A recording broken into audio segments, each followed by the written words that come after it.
চীনের বিআরআই প্রকল্পে লাভের ঘুর বাংলাদেশের।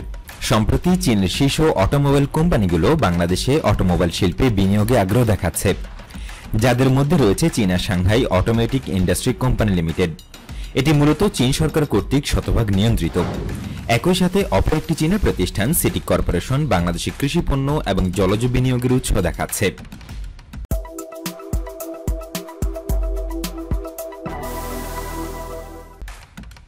বর্তমানে কোভিড-19 এবং চীন যুক্তরাষ্ট্র ভারত নানাবিধ দ্বন্দ্বে চীনে শিল্প উৎপাদন কমতির দিকে। এরই মাঝে মিয়ানমার, নেপাল, শ্রীলঙ্কার মতো দেশে বাড়ছে মধ্যবিত্তের সংখ্যা। বাংলাদেশেও সেই সংখ্যা কম নয়। জাপান থেকে রিকন্ডিশন গাড়ি আনার হার কিছুটা কমার সাথে সাথে দেশের বাজারে চীনা গাড়ির সংখ্যা এবং চাহিদা উভয় ধীরে ধীরে বৃদ্ধি পাচ্ছে। তবে এই কথা মনে রাখতে হবে যে বাংলাদেশের অভ্যন্তরীণ গাড়ির চাহিদা এখনও কম। রাস্তাঘাটের এখনও পুরোপুরিভাবে আধুনিক নয়। সে হিসেবে বাংলাদেশে কখনোই শতভাগ গাড়ি নির্মাণ কারখানা গড়ে তোলা সম্ভব না হলেও অ্যাসেম্বলি কারখানা নির্মাণের উপযুক্ত পরিবেশ বাংলাদেশে রয়েছে।